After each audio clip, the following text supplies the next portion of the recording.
As chair, and today we have a short agenda, I think. And so hopefully we can get everybody out of here soon. Thanks to the Metro Water Services employees here showing up today for us. Thank you. Always good to have you in the back and having our back. I will say that the first item of business we have, unless there's anything special, is to review our meeting minutes and decision letters from our last February meeting. So it's customary for us to review that in a public forum. So I'll give the commissioners a minute to do that, and I'll entertain a motion when someone is ready.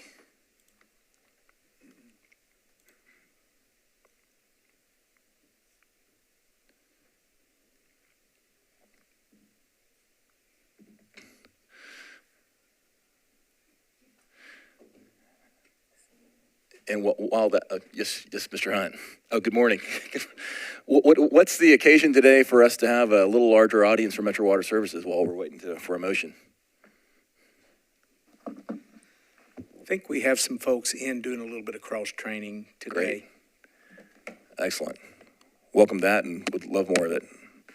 I move to approve the meeting minutes and decision letter as presented. All right, we have a motion. We have a second? Second. All right, all in favor? Aye. Any opposed? None, and none abstained. Okay, great, motion carries. First case on the agenda today is, my iPad is not completely cooperating, but yeah. Well, I think there's only one case, but the applicant could come to the front here, and while I'm getting booted up, I'll have Logan introduce the case.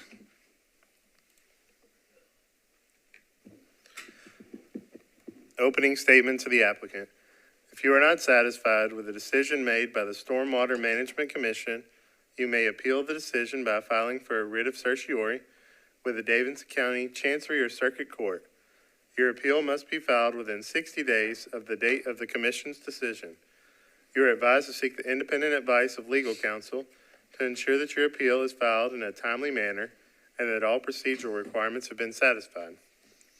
Case number 1 on the agenda is case 2025-00003, 5909 A and B Carl Place at 5909 A and B Carl Place. APNs are 091063R00100C0 and 091063R00200C0. Inspector is Development Services. Council District 20, Roland Horton. Applicant's request for finished floor elevations to remain at 418.5 feet above sea level in AVD 88, 3.3 feet above base flood elevation of 415.2 above sea level in AVD 88.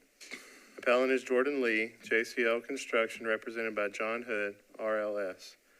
Comments, Stormwater staff.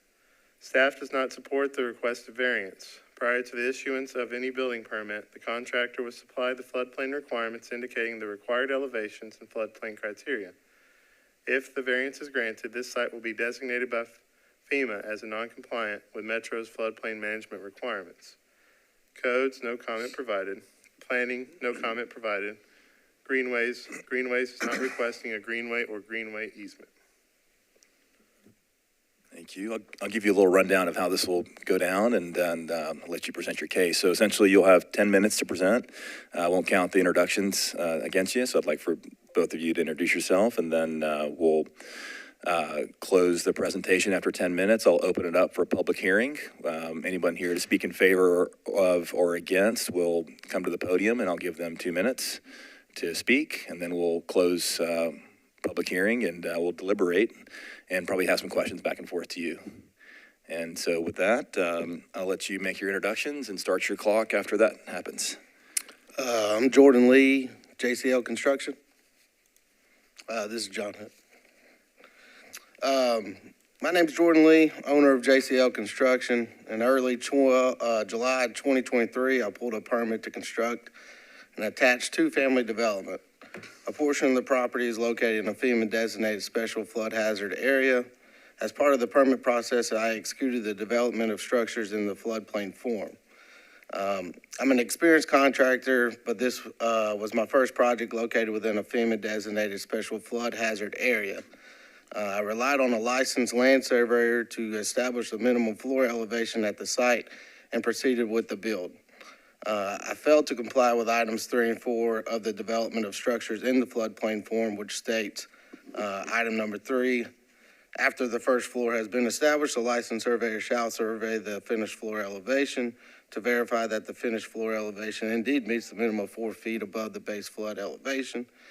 Item 4, once the finished floor elevation is achieved, the surveyor will need to submit an elevation certificate of Metro Stormwater once it is verified that the FFE meets compliance.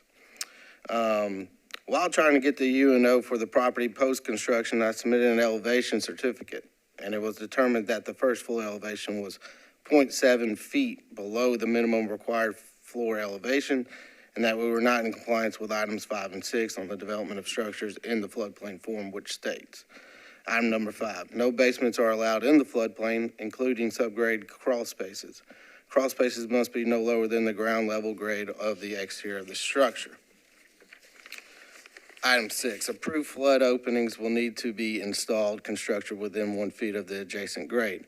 The net openings of flood vents in the floodplain shall be 1 square inch of vent area per each square feet of enclosed space. If engineered flood vents are used, you may use the rated area of the vent toward the requirement of the square footage of the enclosed area. That being said, I'm here before you today to ask for a variance from section 5.5.1, which states that a residential structure shall have the lowest floor, including basement, elevated no lower than 4 feet above the base flood elevation.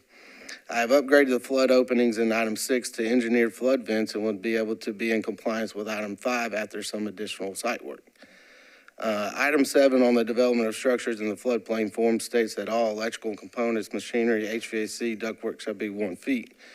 We will be able to get this in compliance with some additional HVAC work in the crawl space. The structure is complete and raising the finished floor elevation is not an option at this moment. It is my understanding that the structure would still be in compliance with NFIP regulations of a minimum of 1 feet above the base flood elevation.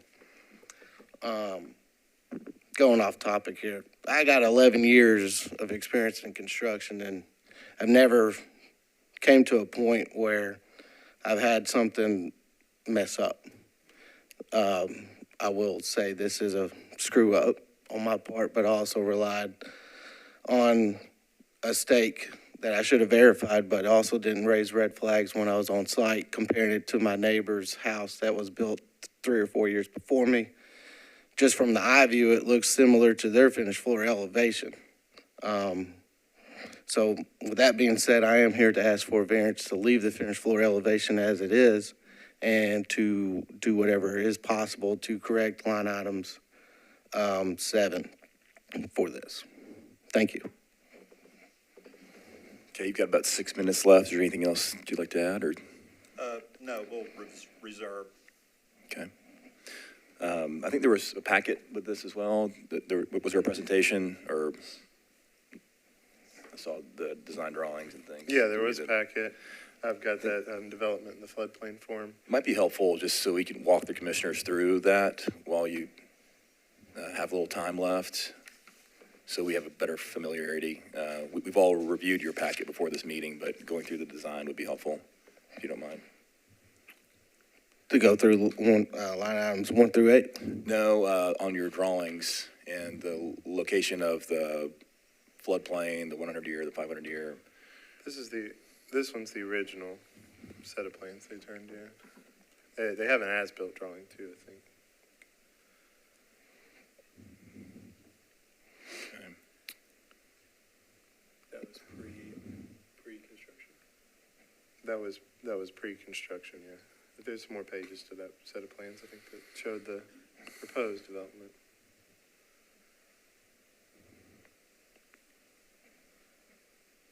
Yeah, since you got a little time here, I want you to be able to speak to exactly what happened, and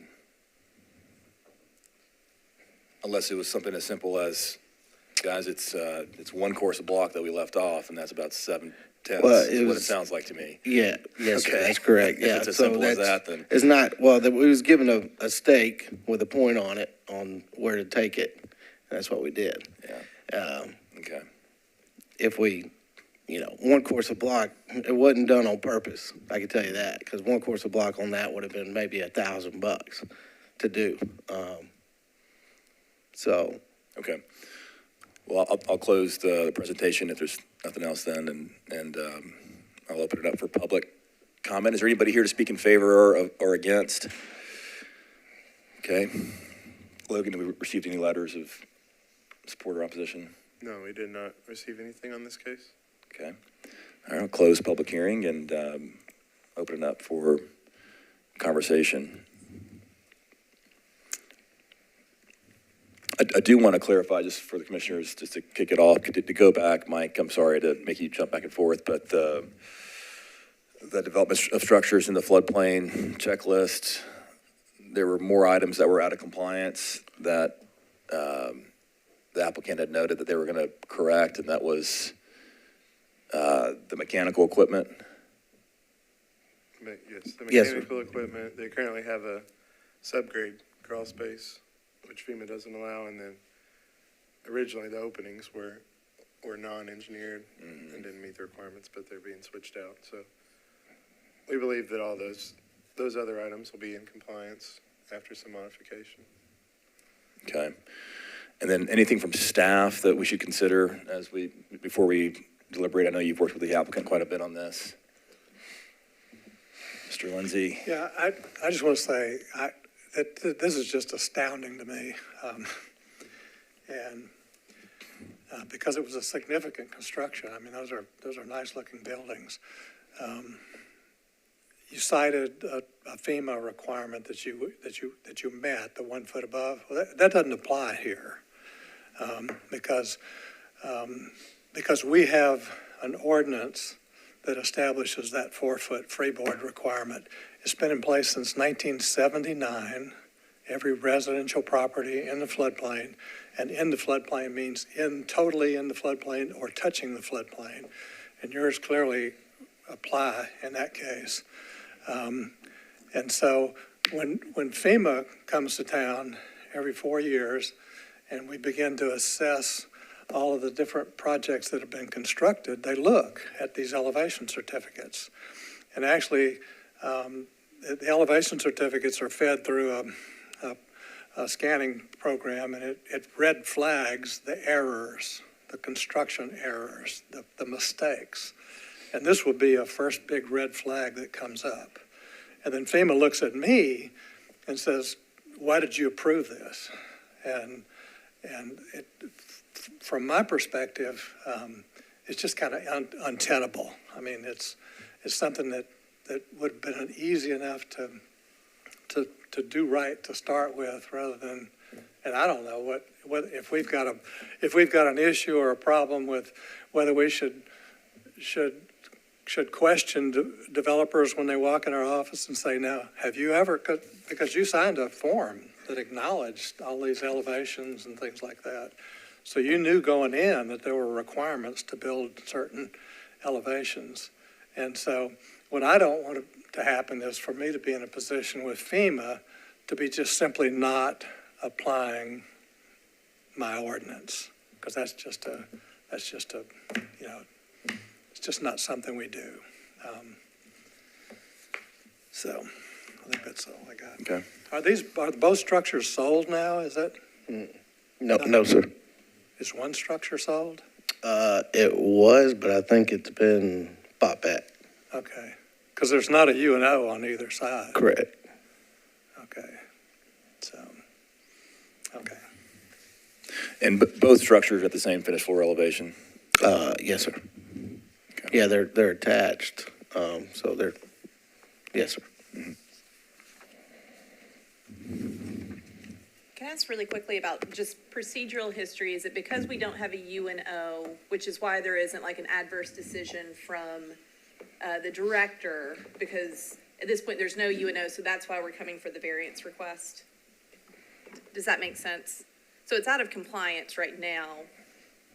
Well, you would say it's this may be more out of curiosity for legal, to respond to. So we haven't issued any enforcement action, like we didn't issue, and then what happened? They've come to us for a UNO, and that's when we realized at the finished floor, but we still didn't issue a violation or anything at this point, because now they're asking for a variance. Okay.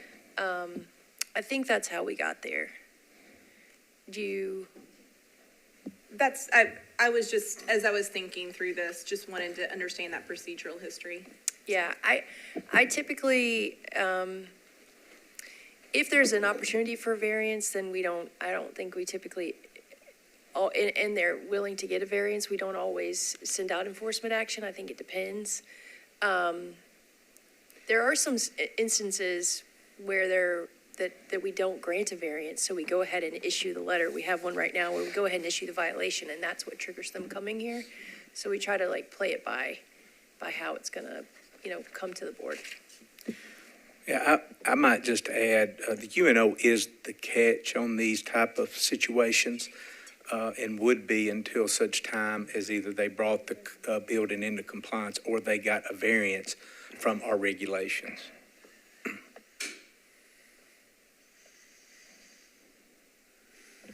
It seems like everything's fixable, except the most challenging part is raising the house 7/10. You can raise the mechanical equipment, you can add engineered flood vents in. Is there anything here on this list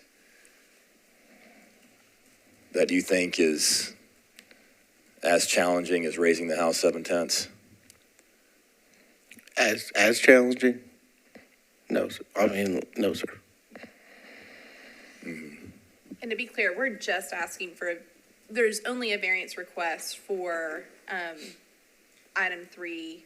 Everything else will be in compliance, right? So to confirm, you're only asking for a variance for that one item? Yes, ma'am. Okay. I just wanted to clarify, so during the process of grading permit, the contractor is signing and provided this information. And so I'm trying to figure out, we talk a lot about why the variance request is requested. So what is the hardship here? The hardship? Yeah. The hardship for this, if we had to I don't know, we'd have to try to figure out how to raise the floor if that becomes the thing, but that would be detrimental to my company. Honestly, don't know if we'd make it through.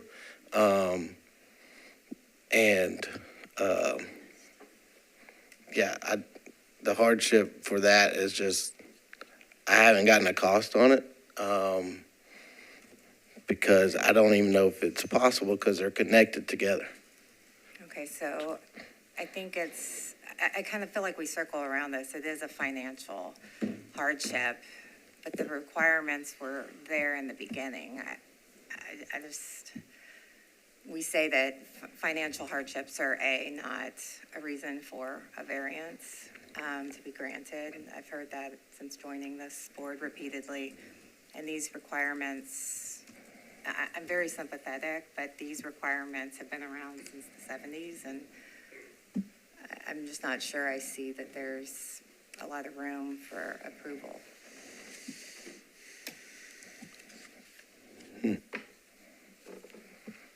When you purchased the property, was there a structure on it? I'm just a contractor. I built it for a developer, but yes, I believe there was. I believe it's the previous slide that was shown, the code survey that, I'm not sure.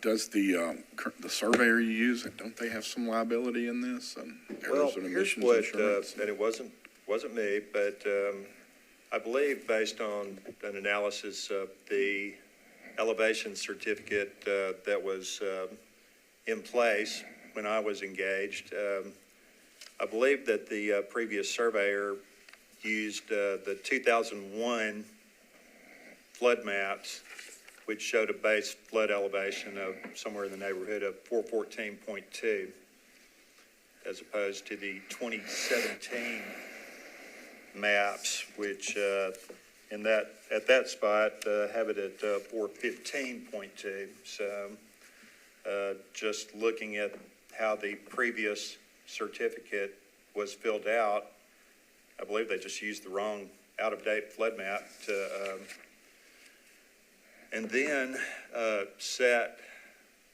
a benchmark at the site for finished floor, which was relied on by the contractor, and it just turned out it was incorrect. So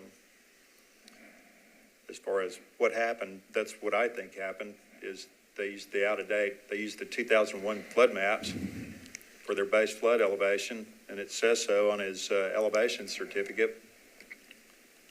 Said he got it off the flood insurance rate map, and it was simply incorrect. So that's part of what happened, I believe. Is that information specifically listed on the items that the developer contractor for the permit, grading permit, the FEMA panel, I can't recall, and the elevation that they need to cite? Is that part, I'm just curious, of that process, of the form? The form, Yes. this is it's a form that we've developed over the years because, Oh, I see, now. because it's, because we do have issues with some surveyors. Of course, there's a new program in place, the Certified Floodplain Surveyor Program. John, are you? Yes, I am. John's a certified floodplain surveyor. There are about 60, I think, in the state right now. And it trains for things like that. But to use a 2001 flood map to pull a flood elevation, one, it relies on an old datum, the 1929 datum, versus the 1988 datum that we use, that's current today. And there were changes around the Davidson County area in some areas. You know, we're engaged right now in a discussion about the base flood elevation on the Cumberland River rising 2.2 feet. And that's something that hasn't been released by the Corps of Engineers yet, but there can be adjustments, modifications to base flood elevations. In a lot of cases, you know, since the 2001 flood maps were adopted, there have since been a 2017 set of flood maps, over 150 panels updated to 2017. Then there was another series of maps released in, was it 2022? And then we released another 16 panels last June of 2024. So we're constantly updating our flood maps. And we have a lot of support with the Corps of Engineers to do that, and support from FEMA to actually package those and release them as new sets of flood maps. So there is from time to time an occasional, if a surveyor is using a 2001 flood map, he should be just fired. I don't just can't imagine that somebody would use something that out of date. And I don't know, Jordan, I mean, you know, just a general contractor doing work in a floodplain needs a good base of knowledge of what, you know, the additional challenges are associated with that, because you just, you know, sometimes you can be on the edge of a floodplain, sometimes you can be deep in a floodplain, and it certainly has other, I mean, there were people in Bellevue in the 2010 flood that a lot of the condominiums in River Plantation, that flood on the Harpeth River went 8 feet above the base flood elevation. So all of those condos were built to 4 feet above. They were all compliant structures, and they all had 4 feet of water in them during the height of the flood. So it's not a guarantee that you won't flood, but it's certainly a more challenging place to build anything, that being in the floodplain. There were a lot of structures in this neighborhood over around the Nations that were built in the floodway of Richland Creek, and so we've bought and demolished all those houses because we're trying to protect people from flooding again.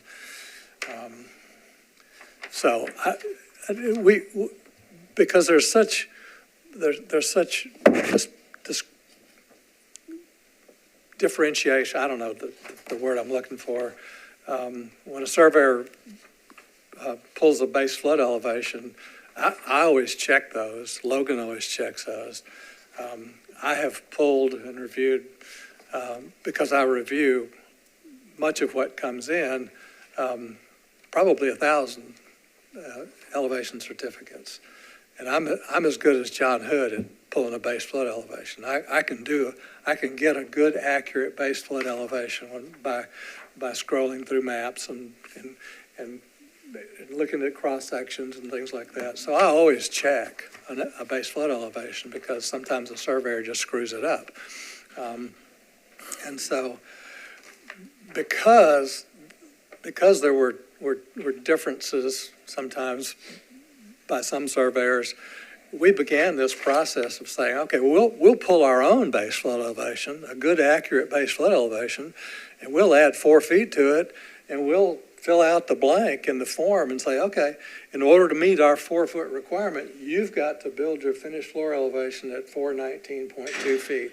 And then we ask the builder to sign that form, acknowledging that he knows what his required elevation is. So that's kind of how this form, because there are so many aspects to floodplain development that are contained in both our regulations and our ordinance.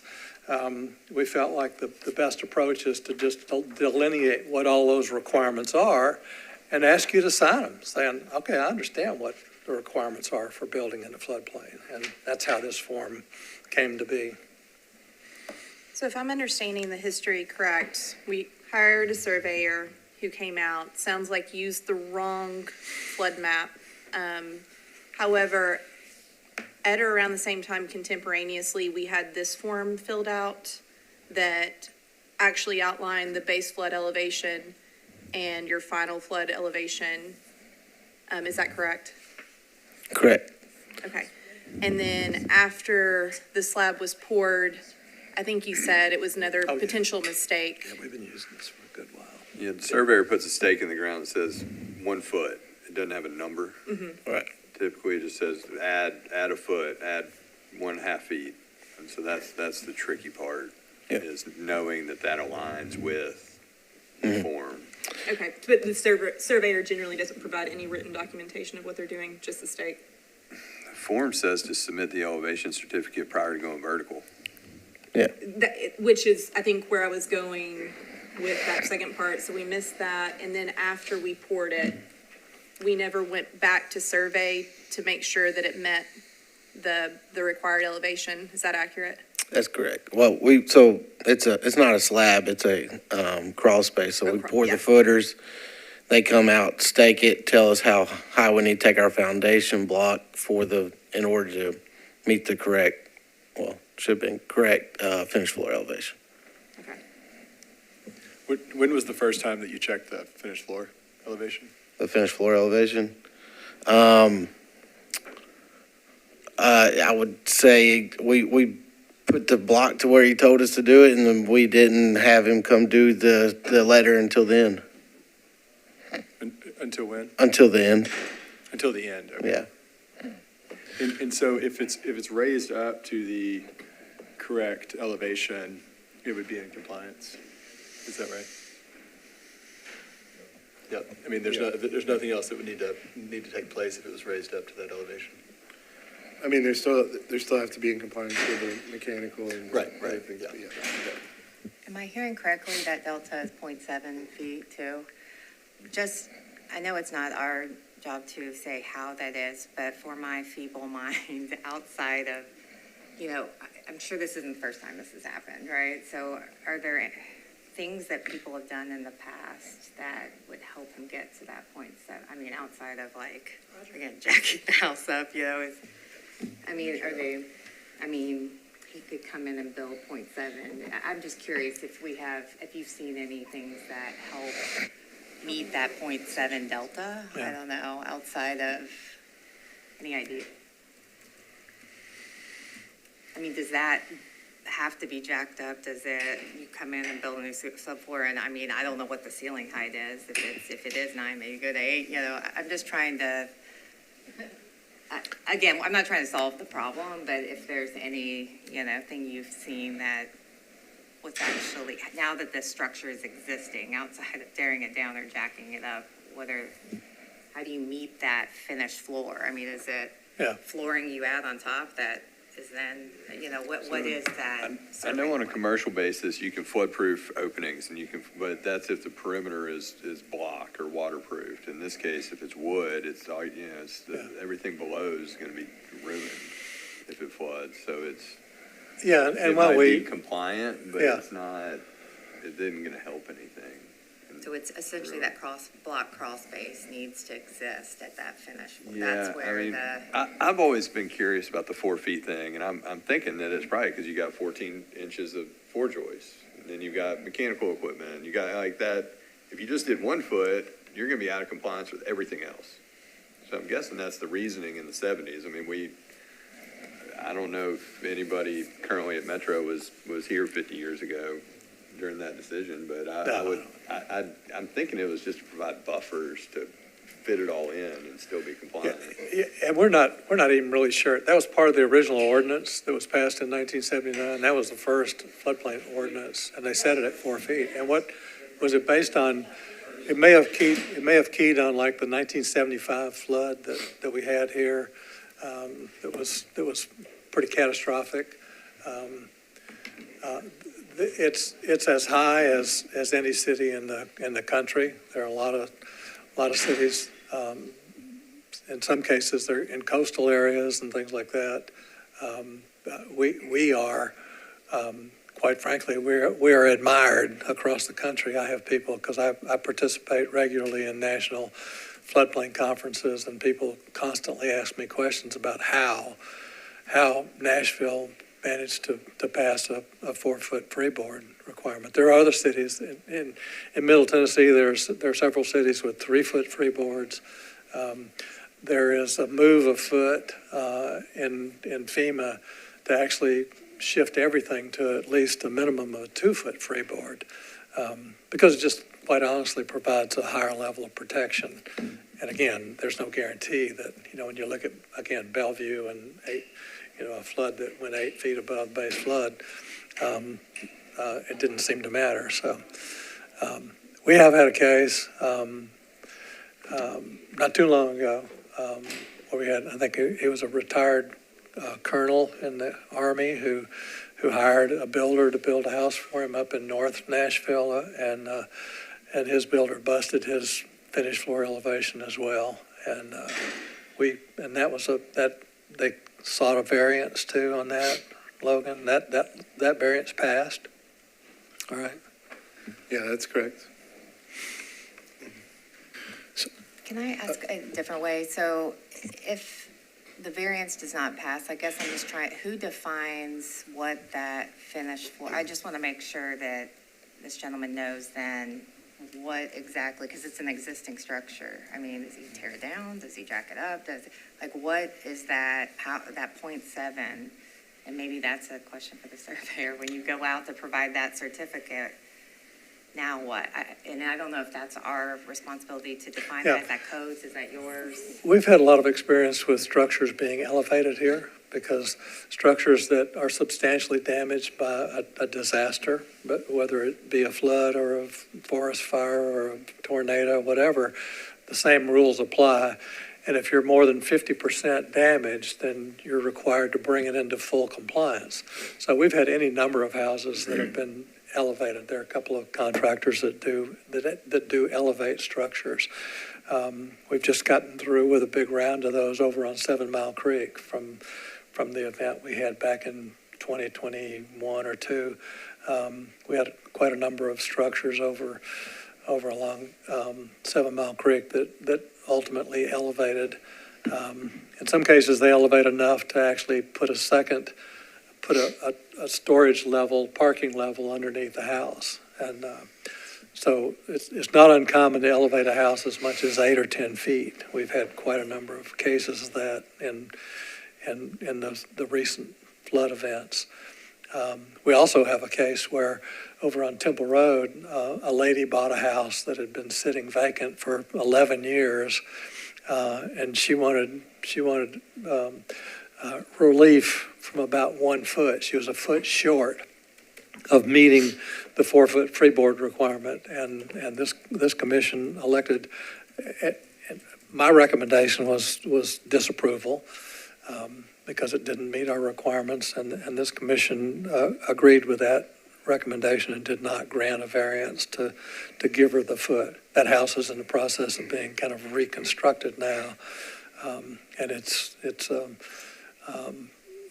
much bigger, much different kind of a structure. I haven't seen an elevation certificate on it, but presumably they'll meet a 4-foot freeboard on it.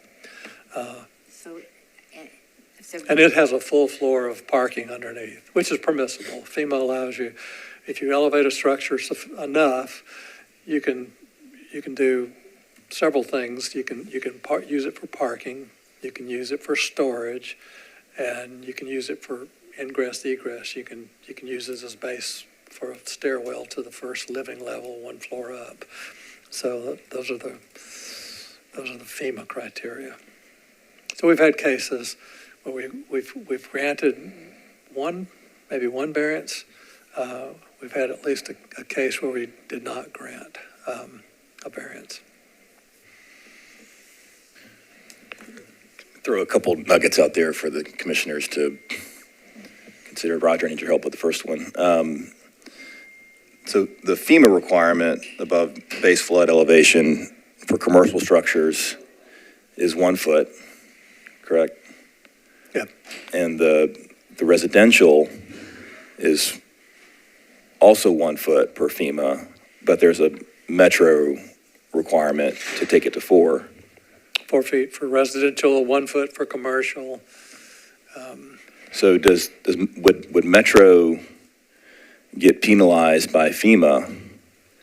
If the FEMA's requirement is 1 foot, would Metro get penalized by FEMA for this being less than 4 feet? FEMA will.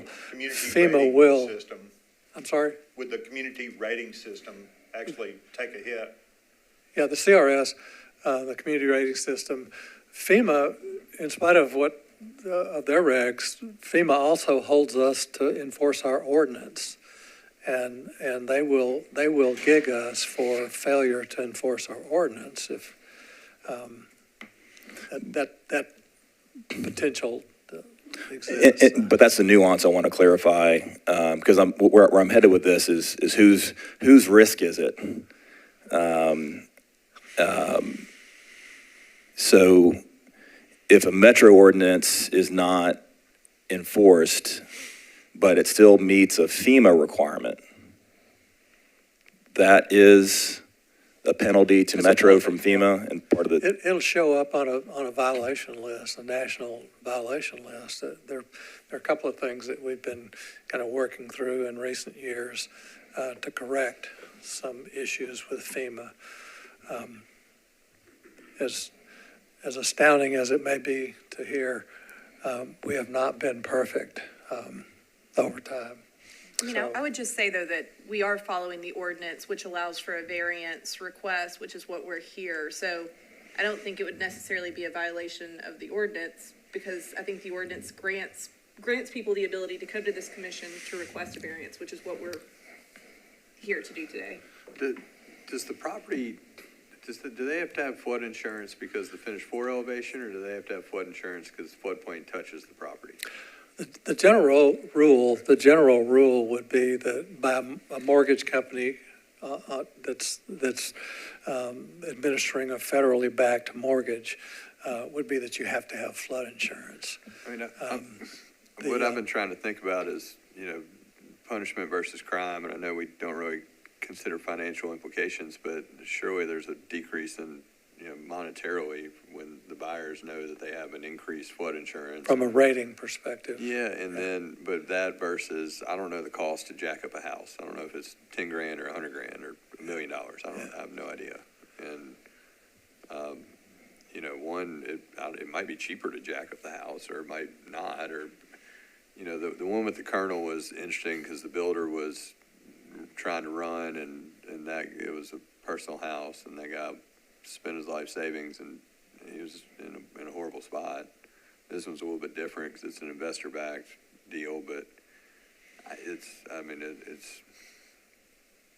definitely a hard one. Yeah, and that's where I was trying to head with the FEMA piece, and then the insurability, and then the value of the home, and then recording this issue within the deed of the home. That's the risk profile nugget I was trying to throw out there. And the other piece is, what is the base flood elevation for the 500 year? Do we know that? 417.1. 417.1 is the 500 year.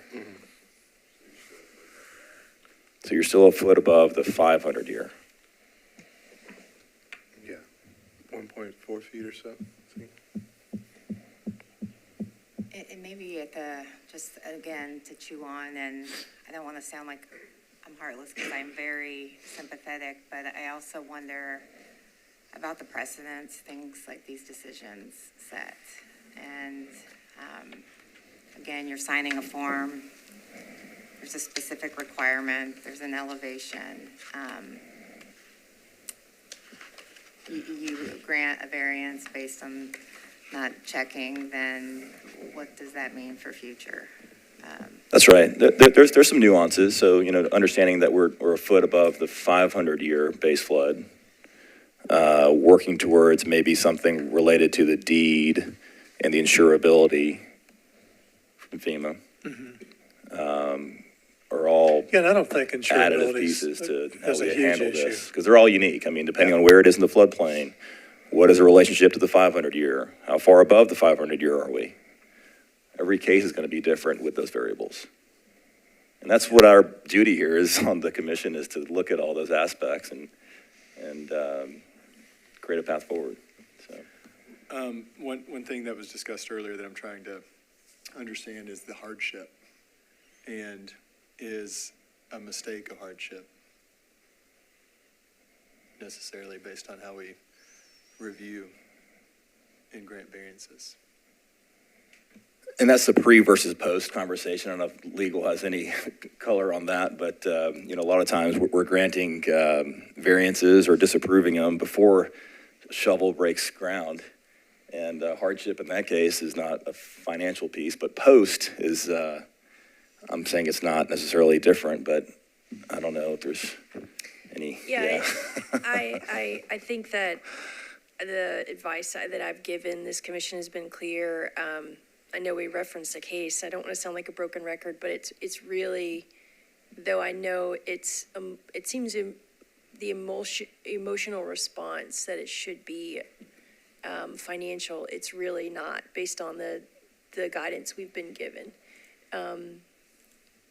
It's not a financial hardship. That's not one of the considerations. And I can read that to you if you want, but I'm sure you probably know it. And again, I don't want to read it if you don't need to hear it, but it's typically not something that we consider. We don't consider it in this context. We don't consider. That being said, I understand that you're not robots, so it's. The reason that I bring that up too is that the majority of the cases come before here saying we would like to do X and we need a variance from the requirements to do that because we think we have a hardship of Y. This one is different because we made a mistake and we're trying to get relief from the requirements because of our mistake. But to me, at the same time, that's why you carry insurance for things that happen that are mistakes and that you need relief from. I don't know that that's our responsibility, and I understand that each case is different, and looking at it specifically in this case for that, I mean, I think it's a terrible situation and a very unfortunate mistake. I don't know that it's a variance mistake, that it's a mistake that a variance should fix at this point, just based on the information. And I think it'd be interesting to know, have you looked at raising the house? Have we? Mm-hmm. I've been in discussions with like one contractor. He hadn't gave me a quote or anything yet. Okay. because I would like to know what else you've looked into to correct the mistake, other than to come to us and ask for an elevation variance. Well, all the other items, we've got an idea of how to correct it. For the finished floor elevation, the only thing I can think of is raising the house. Because building on the inside, I don't think is not reasonable, but really the pathway that the person selling the houses or keeping them to rent, I don't know, would want to do.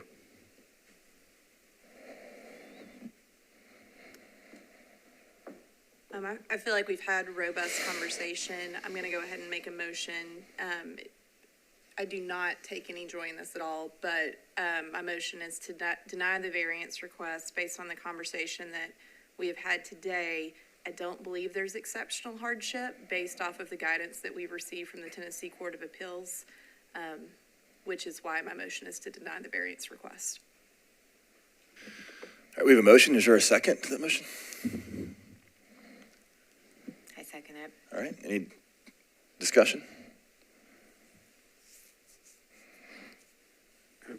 Clarification from Tara, is it, with a motion like that with 6 people, is it, I forget what is it 4 carry it, or is it? Yeah, the majority of the carry.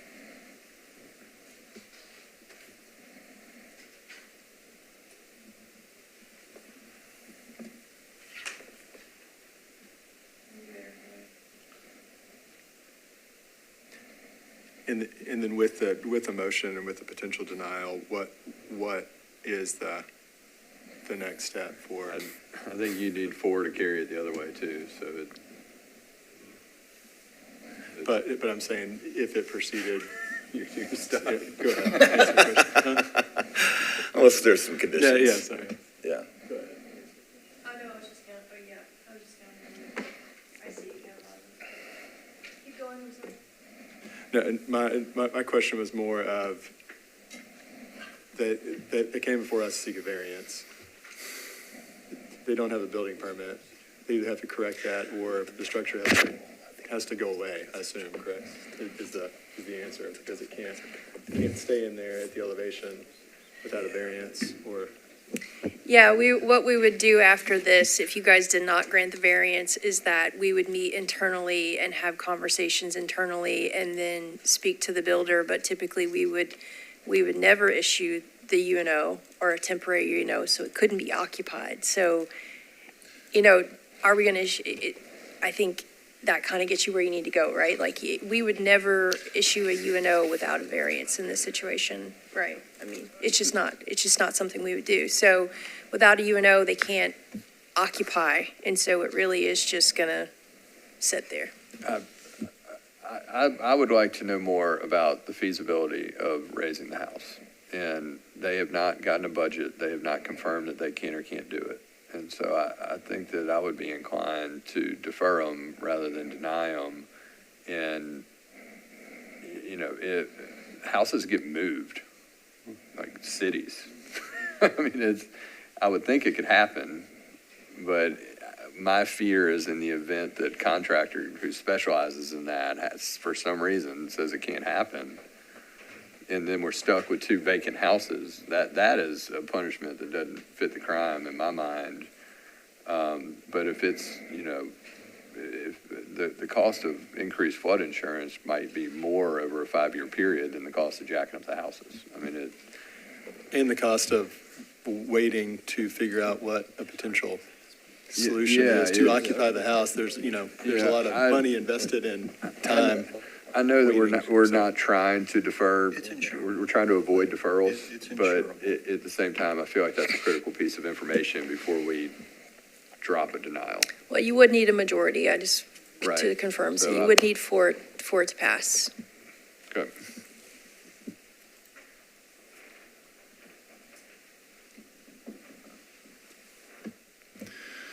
All right, we have a motion. We have seconded. Any other discussion?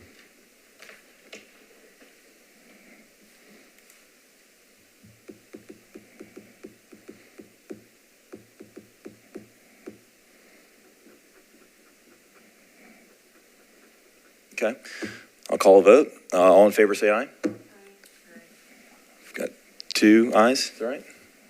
Okay, all in favor say, or sorry, those opposed say nay? Nay. 1, 2, 3, 4, that's, okay, so motion fails. Okay, I'll make a motion to defer. okay. How many meetings? How long do you think, I'm sorry, how many meetings would you like to defer? Just one, unless determined that they need more time to, I'm assuming they're gonna be very motivated to get this figured out as quickly as possible. You say 1 week? No, we meet One the first meeting. week Oh, of okay, every gotcha. month. Yeah. And I would think that that'd be enough time to meet with someone who specializes in raising the houses. I know that Mr. Palco behind you has communicated a lot with those types of people raising houses across the city. So I don't know if you can provide any contacts or who, but I feel like that's a worthy discussion before we tell you you have no other option. That, and also there may be some errors and emissions coverage for your surveyor, Yeah, that's what I would lean on. and at least that needs to be explored. Yes, sir. I would hope that they would. I would hope E&O on the surveyor would help cover that cost, but that just resonates to the importance of contracts, and we're all guilty about signing bad contracts from time to time. Mm-hmm. On that point, is there, on our form, do we signify, do we identify which map to use on the form? It gets checked. Roger's team checks it and they sign a document. What I'm torn about is other cities do not let you go vertical until you submit verification. However, we are short on manpower, and part of me says we're all adults. You got to let people move forward and make their mistakes if they're willing to accept the punishment. And so good practice would be don't move forward until you have that certificate or until you submit it. And, it's over-regulation's hard, exactly. And we don't have the staff to enforce it. But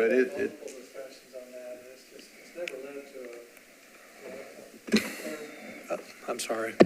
We've had multiple discussions on that, and it's never led to an absolute mandated requirement that, like John, that you gotta submit. An elevation certificate has a blank on it that says, under what condition is this being done? Under construction or finished construction, or I guess the first one is just proposed construction.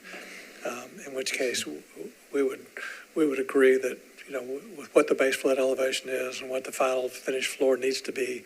And then under construction would be to simply update that form, saying that, hey, that I've gone out to the property and I've surveyed the first floor and it meets the requirements for the freeboard, and then you can start building. But to enact that, you would need the framing inspectors in the codes department to understand that is a requirement. Otherwise, you could build the whole house. And codes is like, because we've asked codes, at what point do you actually conduct certain inspections? And I don't know. Sometimes they have third-party letters that do it for some inspections. Exactly. They don't always have an inspector on site. So. It's easy to create rules, but it's really hard to.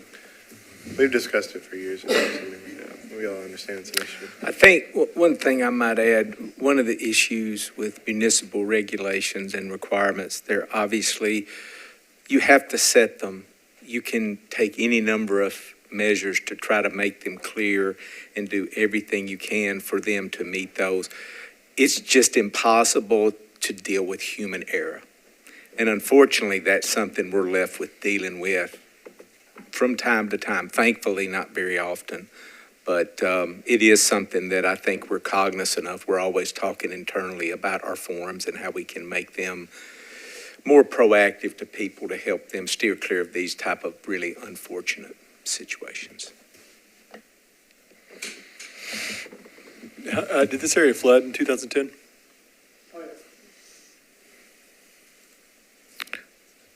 Right to the line on the screen, essentially, to the 500 year. Right. Where is that? That right there? The blue. It's just a block off Morrow Road between Morrow and Bristol Creek. The blue line is the inundation line from the 2010 flood.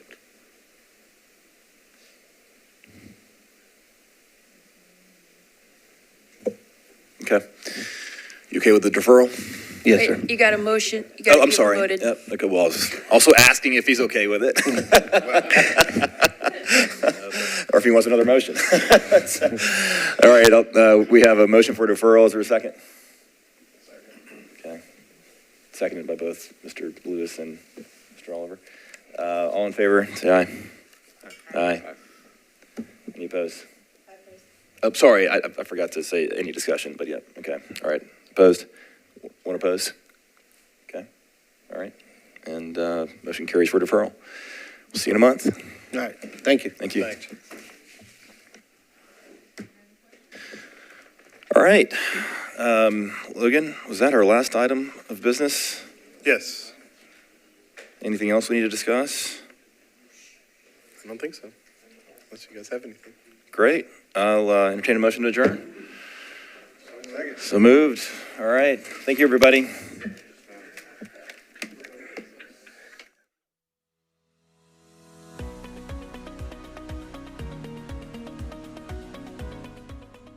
This has been a service of the Metro Nashville Network. If you would like to see this presentation again, or for more information on this and other programs, visit nashville.gov.